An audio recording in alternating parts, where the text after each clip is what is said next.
Muy bien, gracias Marcelo. Buenas tardes a todos los participantes, a todas las participantes de este certificado en liderazgo y gestión del cambio organizacional. Un punto antes de iniciar el tema propiamente, con respecto a los materiales, van a estar colgados en un sitio que ya va a proveer el licenciado Daniel Gómez. Va a estar encargado del sitio donde se van a poder poner apuntes y también los trabajos prácticos. Así que no sé si, Daniel, si estás ya con ese dato para indicarlo, si no, después lo hacemos en el intermedio o al final de esta tarde. Con respecto, digamos, allí van a estar colgados los materiales, los apuntes, lecturas, en fin, lo que vamos a estar usando. Y por otro lado, también Daniel les va a decir cómo enviar los trabajos. En eso, una directiva muy simple, muy técnica, pero muy importante. Cuando ustedes hagan un trabajo de respuesta, que lo tendrán que hacer en un Word, en un documento, pongan en primer lugar el apellido y el nombre, en el título, digamos, el nombre, la designación de ese documento, para que sean fácilmente ordenables y nosotros los podamos identificar rápido. Entonces, supongamos, a ver, ahí lo veo en cámara a Nicolasa Tello. Bueno, Nicolasa tendrá que poner Tello Nicolasa, ¿sí? Tello Nicolasa, para que se ordene por apellido. Tello Nicolasa, materia a la cual responden ustedes. Por ejemplo, Tello Nicolasa, antropología organizacional. No sé si más o menos me expliqué, queda claro, asientan con la cabeza nada más, no hablen. Bien, bien. Así va a ser más sencillo para que podamos intercambiar los materiales. Entonces, recuerden, poner apellido, nombre y la materia, ¿sí? En sus trabajos de respuesta. Bien. Después, a ver, ahí hay un sonido, Claudia, o quién está entrando con sonido. Fíjense, por favor, de tener silenciados. Pero nadie toque su dispositivo para que salga el audio, porque estamos grabando, por favor. Bien. Bien, vamos entonces, después vamos a tener en su momento un tiempo de preguntas y respuestas. Inclusive hay 2 clases que van a estar dedicadas a eso, a un trabajo concreto, un seminario donde también va a estar el doctor Tauro, que es el rector del instituto, él está en Estados Unidos, y vamos a estar trabajando entre todos una serie de temáticas, lo cual no obsta a que ustedes hagan llegar preguntas y demás antes de que hagamos ese seminario. Bien, vayamos entonces al tema que nos ocupa. ¿De qué se trata? Se trata de la antropología. La antropología es una de las ciencias más nuevas en el campo de las humanidades y las ciencias sociales. Es una ciencia que creció o apareció, lamentablemente, en forma conjunta con todos los procesos de colonización o coloniales más cercanos, digamos, de la modernidad. Estoy hablando del siglo XVIII, XIX.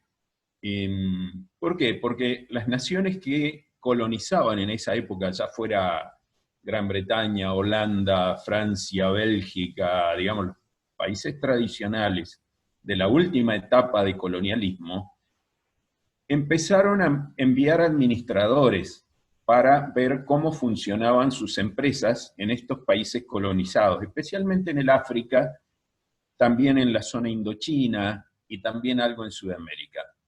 Y estos administradores que eran enviados para ver cómo funcionaban las empresas en esos países de destino, empezaron a tomar nota acerca de cómo vivía la gente allí, cómo pensaba, qué costumbres tenía, qué folclore, digamos, los caracterizaba. Todas estas, digamos, tipificaciones de esas sociedades nuevas para los europeos fueron los primeros pasos de lo que después se convirtió en la antropología. De hecho, el uso que ellos le daban, básicamente, era conocer el destino donde los colonizadores, digamos, instalaban sus industrias, sus fábricas, o más que sus fábricas, sus empresas extractivas, donde buscaban bienes, minerales, cultivos, etcétera, etcétera, y los llevaban a Europa para los procesos industriales y comerciales. De manera que para facilitar el trabajo, digamos, de estas compañías, como la famosa Compañía de Indias, holandesa, y estos funcionarios, porque eran funcionarios en general de gobierno o de las empresas, tomaban nota y compartían la vida con la gente que estaba ahí, digamos, con los habitantes nativos de esas sociedades, para conocerlos y administrarlos mejor, y obviamente para sacar mejores resultados económicos. Con el tiempo esto se fue convirtiendo de a poco en una disciplina que recibió el nombre de antropología. La antropología estudia al ser humano, pero lo estudia de una manera muy particular. Lo estudia como un sujeto constituyente de sociedades, de culturas, de civilizaciones. El ser humano es un ser cultural. A ver, lo diríamos de esta manera. El ser humano es un ser natural, primero, por supuesto que sí, es un ser biológico que es estudiado por la biología, por la medicina, etc. Pero más allá de esa condición biológica, el ser humano tiene la particularidad de modificar el mundo para hacer un mundo de acuerdo a sus requerimientos, sus necesidades o sus deseos. A ver, lo diríamos de esta manera. Tener pelo es natural, peinarse es cultural. ¿Me explico? Es decir, en general las personas, bueno, algunos más que otros tienen pelo, algunos tenemos menos y algunos muy poco.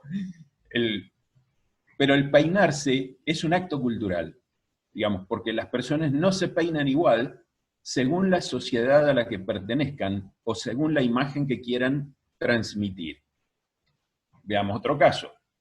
Supongamos que ustedes van caminando por ahí, como suele ocurrir, en alguna serranía, en la montaña o en algún lugar, están de vacaciones, o en la playa, y en las sierras ustedes ven una piedra muy colorida y la toman. La piedra es un objeto natural, es parte de la geografía. O si están en la playa, recogen una balva o una estrella de mar, ¿no es cierto? Objetos naturales, pertenecen a la naturaleza. Pero ustedes se los llevan a la casa. Y en la casa, la piedra se instala, porque es muy llamativa, se instala sobre el escritorio y se usa de pisapapeles. O la estrella de mar se pone como adorno.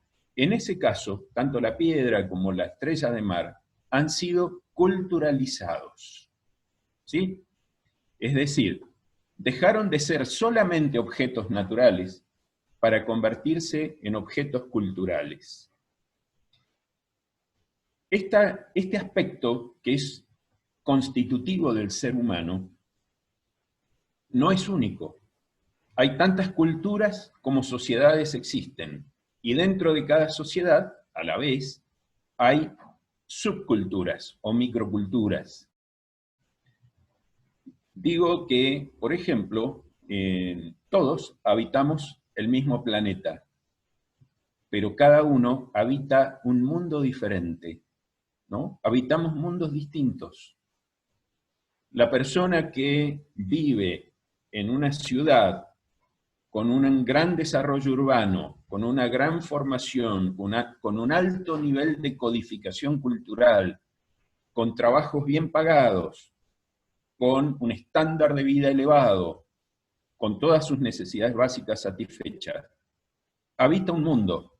Pero dentro mismo de esa ciudad y de esa urbe, también hay personas que no tienen este nivel de codificación cultural, que no tienen esos recursos económicos, que no están educados de la misma manera y que no tienen las mismas satisfacciones de vida, ya sea de vivienda, de movilidad, de educación, de salud. Viven en un mismo espacio urbano, pero habitan mundos diferentes. Esto es lo particular. La antropología analiza esta condición, ¿sí? Analiza al ser humano como constructor de culturas, constructor de sociedades y también constructor del espacio y de la imagen del otro, porque esta es una de las características fundamentales de la persona. Y aquí hablamos de identidad.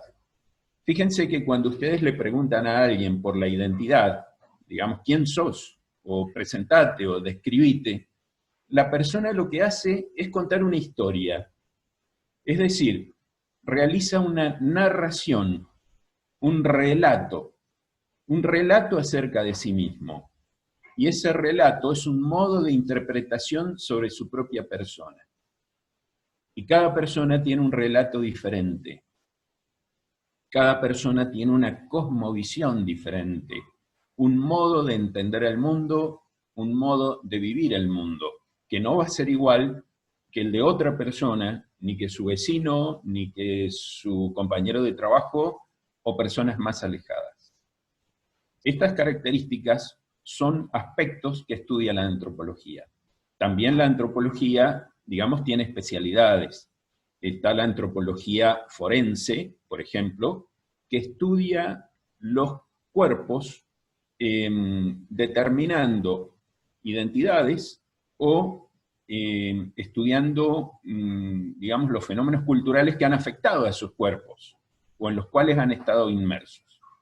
Había una serie, tal vez algunos la han visto, recuerdan, que se llamaba Bones, Huesos. Esa serie, una serie americana, mostraba el trabajo de un grupo de antropólogos forenses, por supuesto muy al estilo de Hollywood, pero sacando ese aspecto hollywoodense, era muy interesante ver el trabajo que hacían para determinar la identidad, por ejemplo, de una estructura ósea que había sido encontrada para determinar quién era y por qué motivos había muerto.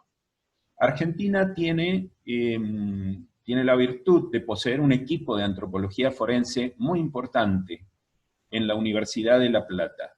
Ese equipo de antropología forense ha adquirido una experiencia muy, muy grande, lamentablemente a partir de investigar los casos de cuerpos NN producto de la época de la dictadura.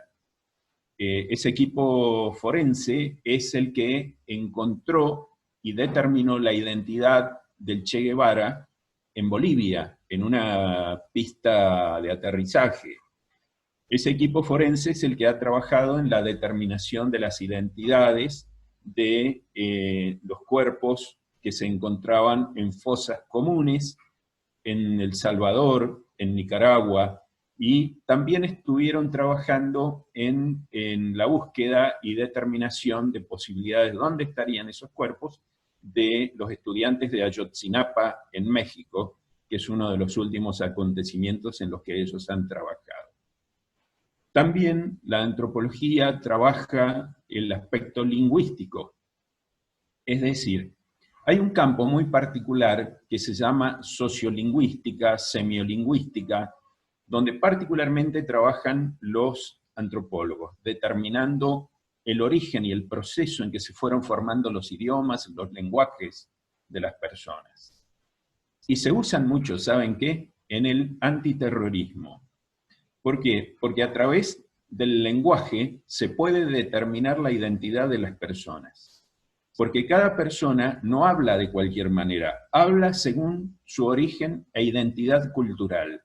Entonces, cuando hay mensajes, comunicados, amenazas, se estudian estos microrrelatos que el sujeto realiza, y por el modo de pronunciar, los términos que utiliza, los espacios que deja entre las palabras, se puede determinar,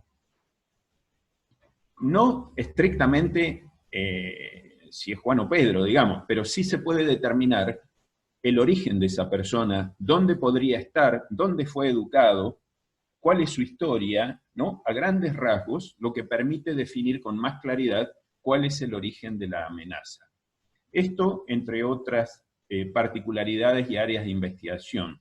Se investiga la economía desde estos puntos de vista, de la antropología, y se investigan las organizaciones, se investigan las empresas, las instituciones, las iglesias, las religiones. Hay toda una especialidad que se llama antropología de la creencia, y dentro de, del famoso centro de investigación que es el CONICET, hay un área de investigación sobre religiones, donde la mayor parte de los integrantes son antropólogos.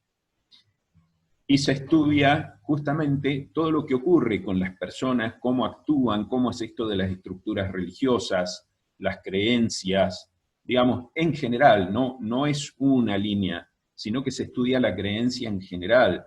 Se estudia desde quienes le rinden culto al gauchito Gil, a los mormones, a la Iglesia Católica, a los que hacen peregrinaje, etcétera, etcétera. Digamos, toda comunidad religiosa es también una organización social, tal como una empresa. Una empresa es una organización social. Toda institución, toda estructura constituida por seres humanos, inevitablemente genera una organización social autoorganizada, digamos. No es un grupo simplemente.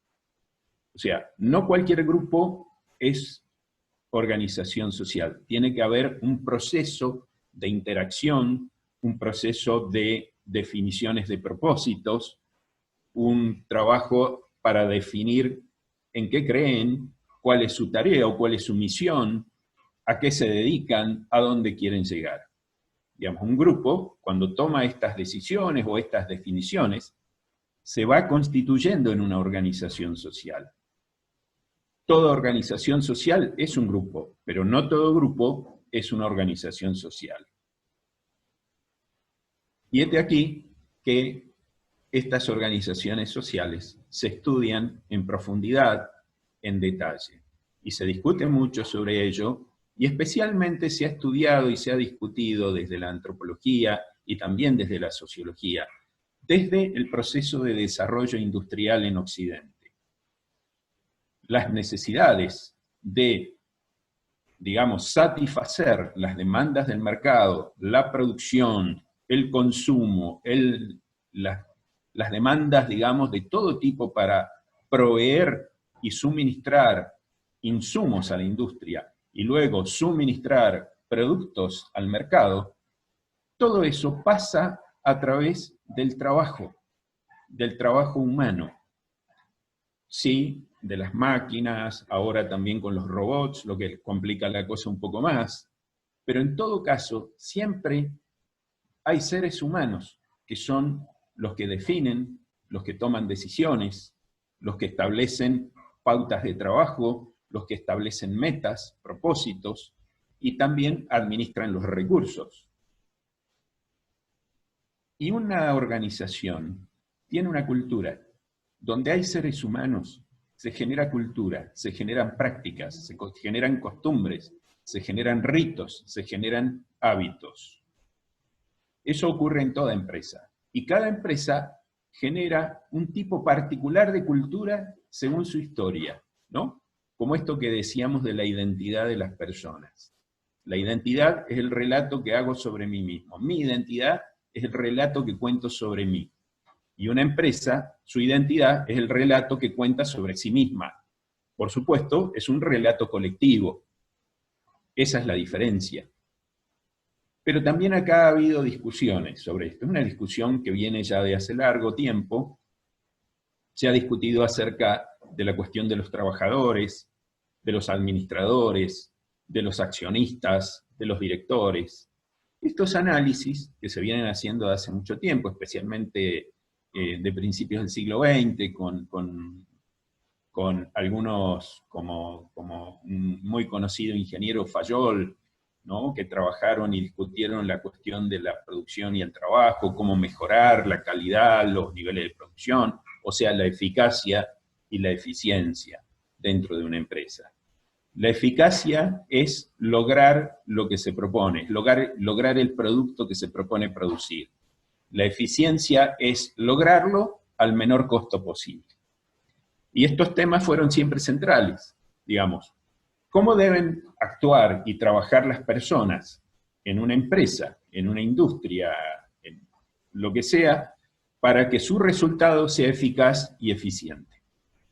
Esta discusión, digamos, fue cambiando a lo largo del tiempo. Hubo estudios muy profundos, como en grandes compañías como la General Electric, y fue incorporando gente con una mirada particular. Ya para esa época la antropología había avanzado mucho, se había convertido en un campo científico autónomo, y entonces hubo antropólogos que trabajaron en las definiciones y clarificación de estas temáticas al interior de las empresas. Esta actividad hizo que se replantearan muchas cosas. Y una de esas cosas que se replanteó o se comprendió es que, en definitiva, la actividad de una empresa era una acción cultural. Era como tomar la piedra y culturalizarla, era tomar recursos y culturalizarlos, convertirlos en producto de mercado, convertirlo en producto deseable, o en producto que fuera satisfactor de alguna necesidad o de algún deseo de las personas. Estas características hacen que la antropología entrara de lleno en el estudio y análisis de lo que es una empresa y su cultura y cómo funciona y todo lo demás. El detalle es que, si bien se habla, hasta el día de hoy, ustedes en cualquier empresa van a una empresa y se encuentran con que la empresa, lo primero que te dicen, si vas a trabajar en una empresa o entras en una oficina y ves un cartelito que te dice misión, visión y valores de la empresa. Misión, ¿qué es lo que hace la empresa? Visión, ¿a dónde quiere llegar? Valores, ¿con qué criterios? ¿Sí? Pero esta definición, misión, visión y valores, en una empresa, y desde la directiva y para satisfacer a los accionistas, normalmente están hechos a los fines de producir con eficacia y eficiencia, desconectados de la cuestión humana en gran medida. Y resulta ser que las empresas son una cuestión humana. Entonces ahí aparece un quiebre entre la supuesta cultura que establece el cartelito de misión, visión y valores, y lo que realmente ocurre en la empresa. Y esto crea un gran problema. A ver, en el área de recursos humanos, por ejemplo, hay algo que es prácticamente axiomático. Cuando se toma una persona para trabajar, digamos, en la época clásica de la producción, la industria y todo lo demás, digamos, en torno al siglo XX, se toma a la persona porque va a satisfacer alguna necesidad técnica. Se necesita un ingeniero, se busca un ingeniero. Se necesita un tornero, se busca un tornero. En fin, se busca a alguien para liquidación de sueldos y jornales, se busca a alguien con esa competencia. Se toma a las personas por su competencia técnica, pero poco después se los expulsa por su incompetencia humana. Es decir, la persona ingresó a la empresa porque satisfacía el requerimiento técnico, pero como la empresa es una sociedad humana, es una organización humana, aparece otro problema, porque la persona que ingresa para la empresa no es suficiente su conocimiento técnico, y menos hoy. ¿Qué es lo que necesita hoy una empresa de un trabajador? que sea adaptable, que tenga capacidad de aprendizaje, que pueda comunicarse, que sepa convivir con sus compañeros, que tenga tolerancia a la presión, que tenga creatividad, etcétera, etcétera, etcétera. Todos aspectos humanos. Y estos aspectos humanos suelen ser los que son muy descuidados en la empresa clásica. Hoy, con los cambios tecnológicos y los cambios generacionales, hace que las empresas se vean con un problema, porque no han visto esta situación, no se han interpretado a sí mismas como organizaciones sociales. ¿Y a dónde está el problema? Con los nuevos trabajadores de las nuevas tecnologías. Me refiero a gente joven, generación Y o Y, Z, los millennials, los centennials, como se los llama ahora, que son chicos y chicas jóvenes, estoy hablando entre aproximadamente 18 años a los 35 años, 40, son gente joven que tienen una mentalidad diferente. ¿Ustedes se acuerdan antes que nuestros padres, nuestros abuelos decían, estudiás, te recibís y trabajás? Y el ideal era trabajar en un lugar donde trabajaras toda la vida, en el ferrocarril, en el correo, en el banco, ¿no? Era trabajar toda la vida en un lugar. Hoy ya no es así, ustedes lo saben, dejó de ser así. Hoy es, estudiás, te recibís y sos desempleado, ¿no? Y vas a hacer un largo recorrido hasta que puedas conseguir trabajo. Para colmo, te dicen, bueno, necesitamos un trabajador con tales títulos, pero con experiencia, ¿no? Es casi contradictorio. Y por otro lado, los actuales profesionales o los jóvenes que manejan las tecnologías y son contratados por las empresas, tienen una característica que no responden ya a ese esquema. Responden a otro. No son trabajadores estables, no les interesa estar toda la vida en un solo lugar. Quieren cambiar, quieren experiencias nuevas. Trabajan de otro modo, en un nivel de interacción que los administradores clásicos casi no comprenden. Y esto les ha creado un gran problema. El gran problema que tienen hoy las empresas de tecnología avanzada es poder retener ese capital humano. Les cuesta muchísimo porque se van con mucha facilidad. Porque con mucha facilidad quienes manejan tecnología avanzada de punta fácilmente consiguen otros trabajos. Aún hoy, con la situación que tenemos del COVID y la necesidad de recurrir a estas tecnologías que ahora mismo estamos usando, ha hecho que esa área de producción y de conocimiento se haya vuelto fundamentalísima y el trabajo se ha incrementado enormemente. Por lo tanto, la demanda de trabajadores de alta tecnología es mucho mayor que antes. Ahora bien, sobre esto, digamos, esta visión y este análisis acerca de lo que una empresa es, o una institución, estoy hablando de empresas, pero esto vale lo mismo para una institución de otro tipo, inclusive para una institución eclesiástica. Le comprenden las generales de la ley, digamos, lo que ocurre en la sociedad le ocurre también a las iglesias, le ocurre a un hospital, le ocurre a una institución educativa. Nadie se salva de esto, todos estamos inmersos en esa red de relaciones y de vinculaciones sociales que constituyen nuestro mundo en gran medida. Y el tema sobre el que estamos trabajando es cómo liderar y cómo gestionar el cambio, cómo hacer que las cosas sean mejores. Bien, van a ser mejores y van a poder cambiar en la medida que comprendamos esto que no habían comprendido clásicamente o históricamente las empresas y las instituciones, que son organizaciones sociales. Y que todo funciona si funcionan los seres humanos. Pero para que lo funcionen esas estructuras sociales, esas organizaciones y esos seres humanos, hay que entenderlos, hay que comprenderlos. Digamos, ¿qué es comprendernos en definitiva? Es comprendernos a nosotros mismos. Hay unos apuntes que ustedes van a poder tener acceso, que vamos a estar compartiendo. Y hay un apunte en particular sobre el cual ustedes van a hacer un trabajo. Ese apunte, a ver si puedo compartir la pantalla, voy a... Te tengo que pasar para que seas hospedador, si no, no podés compartir. Ah, bueno, no, está bien, no hay problema, Marcelo, no hay problema, lo comento. Ese apunte se llama La evolución biosociocultural de Leonardo Boff.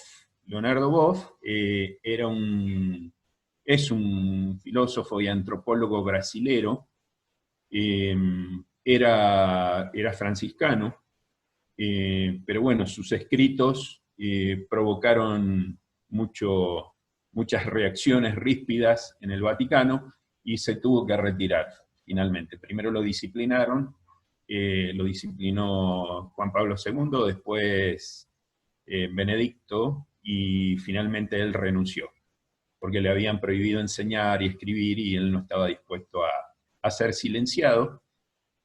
Y se retiró y empezó a producir y a publicar, un hombre muy lúcido, es un hombre grande ya, pero sumamente valiosa la lectura de sus producciones. Y en este texto que yo he extraído de un libro de él, cuyo nombre es El despertar del águila, ahí van a tener en el apunte el dato bibliográfico. Es de Leonardo Boff, El despertar del águila, en editorial Trotta, publicado el año 2000. ¿Qué es lo que tiene esto de valioso? Nos da un instrumento muy interesante para analizar qué es lo que el ser humano quiere, qué es lo que el ser humano necesita, qué es lo que todos tenemos que resolver como personas y como sociedad. Básicamente, lo que plantea Boff, estos ejes de análisis, que son muy interesantes, son los siguientes. Hay un primer eje, que sería el adaptativo, es decir, toda persona necesita sobrevivir, vivir en primer lugar. Necesita alimentarse, o sea, necesita comer, necesita abrigo, necesita cuidados, necesita seguridad. Ahora bien, alimentarse es una cosa, comer es otra, porque no comemos de cualquier manera, de cualquier modo. Comemos de ciertos modos. Necesitamos comer porque tenemos que incorporar energía y tenemos que vivir. Pero no lo hacemos de cualquier manera, ni comemos cualquier cosa. Y eso es un aspecto cultural. Nosotros utilizamos en Occidente tenedor, cuchillo, cuchara. Ustedes saben que en Medio Oriente se usan mucho las manos para comer. En el África también, más que los utensilios de cocina. Y en el Lejano Oriente se usan los palitos, ¿verdad? Todos comemos, pero lo hacemos de modos diferentes. Pero lo esencial es que tenemos que comer para sobrevivir, ¿sí? Tenemos que comer, tenemos que abrigarnos, o sea, nos vestimos, pero no nos vestimos de cualquier manera. Nos vestimos según la cultura a la que pertenecemos. Inclusive nos vestimos según nos vemos a nosotros mismos, o nos interpretamos. Según cómo yo me vea, interprete, o quiero que me interpreten los demás, es como me visto. Yo no compro cualquier cosa para vestirme. Compro aquello que refleja y representa lo que yo creo de mí mismo, o el modo en que quiero que me vean y que me interpreten. Lo mismo ocurre con todos los aspectos de la vida. Siempre se pone en juego la cultura. A ver, ustedes saben que hay cosas que nos dan asco a nosotros. Bueno, a los orientales no, y al revés, ¿no? Nosotros comemos, en Argentina comemos asado, y bueno, creo que la mayoría de los que está acá son argentinos. Ustedes saben que en los asados se comen entrañas, ¿no? del animal. Bueno, eso para un indio o un hindú es insoportable. Le da asco, le produce sensaciones muy extrañas. El asco es una actitud aprendida. Es una actitud aprendida y tiene que ver con la cultura y con las creencias. Lo mismo nos pasa a nosotros cuando nos dicen que en China comen perros. A nosotros no se nos ocurre comer un perro, porque para nosotros los perros son mascotas, son amigos, son parte de la casa, de la familia, y nos resulta chocante. Es una cuestión cultural. También en esto, no vamos a tener tiempo de explicarlo, pero inclusive la estructura familiar, digamos, ¿con qué tiene que ver? Tiene que ver con la necesidad de la procreación y la progenie y la transmisión del patrimonio, o sea, la herencia. Se tienen que tener hijos para que haya continuidad de la sociedad.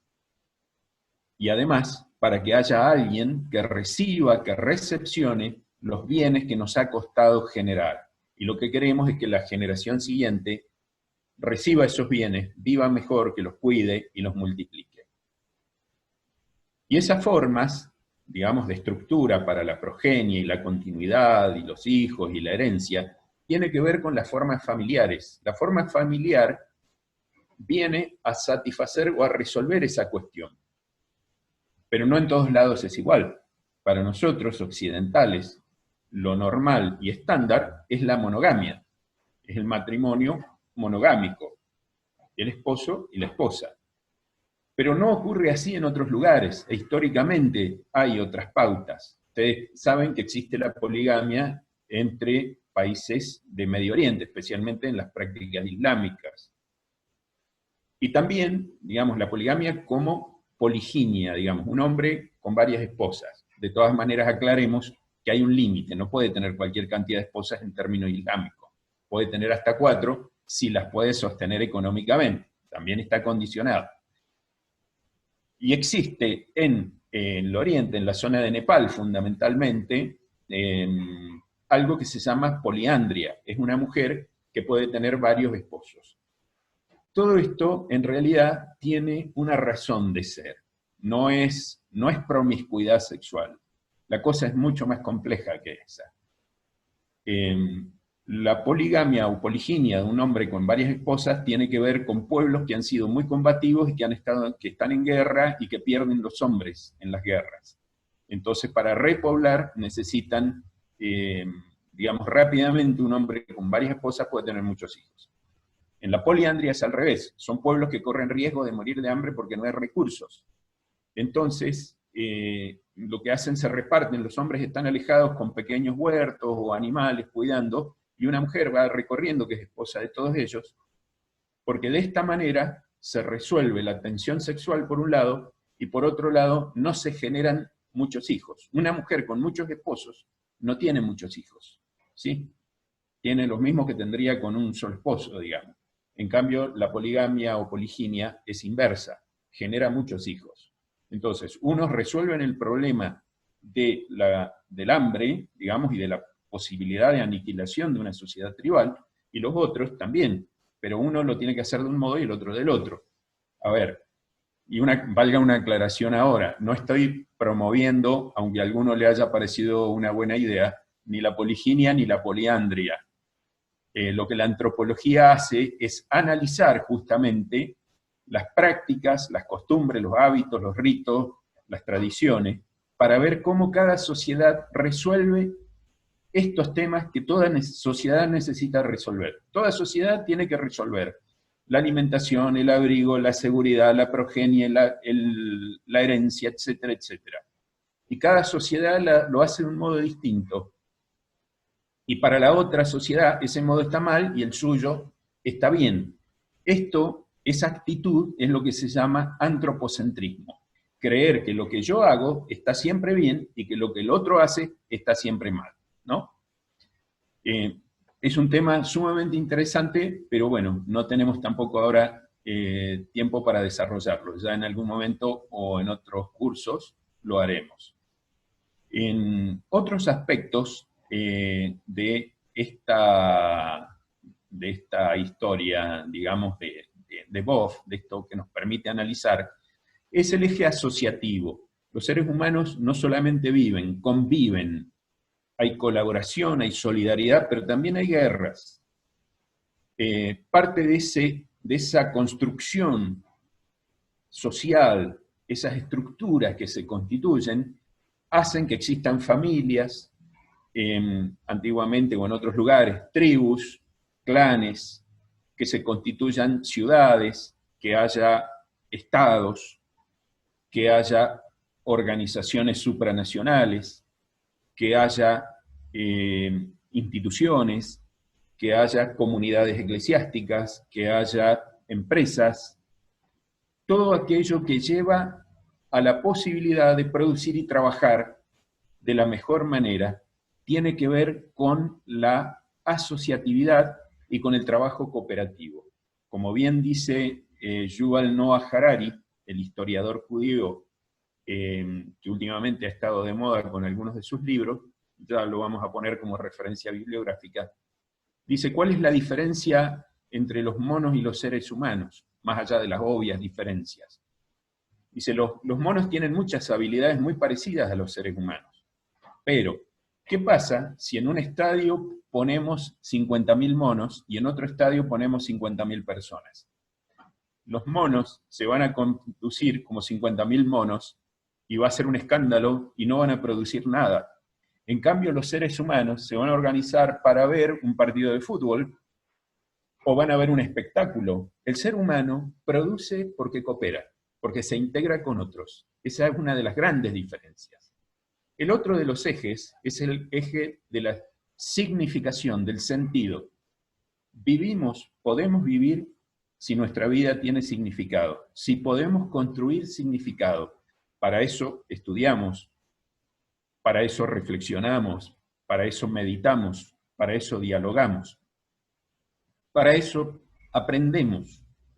Todo eso tiene que ver con el sentido, la significación. El motivo del suicidio en la sociedad está estudiado.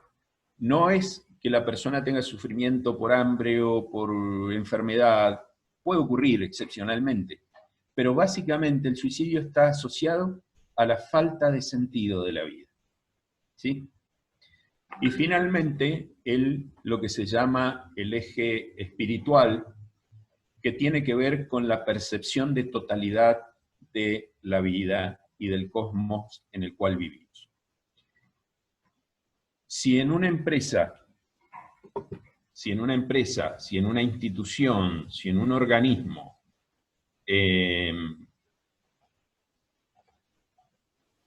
trabajamos desde este lugar y analizamos no a la empresa, no a la institución como organización que tiene misión, visión y valores que son economicistas, digamos, pues si fueran otra clase estaría bueno, pero generalmente son economicistas, son de eficacia y eficiencia.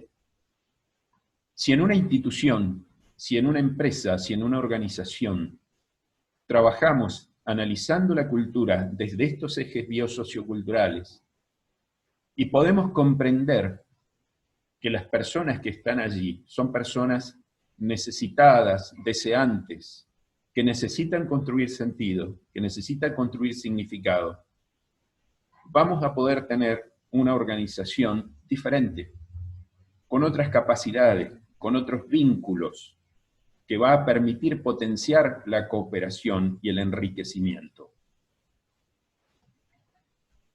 El ejercicio que yo les voy a pedir para esta materia, para antropología organizacional, es lo siguiente, o digamos las actividades que les voy a pedir. Primero, una lectura detenida de los apuntes a los cuales van a tener acceso. Son 3, 4 apuntes a los cuales ustedes van a tener acceso para que los lean detenidamente y reflexionen acerca de él. Pero en particular, van a tomar el apunte de la evolución biosociocultural de Leonardo Boff para que hagan un ejercicio. Y es que hagan un análisis de sus propias vidas en función de esos ejes biosocioculturales. ¿Cómo resuelven y satisfacen ustedes lo que allí Boff plantea en esos ejes de análisis? Y además,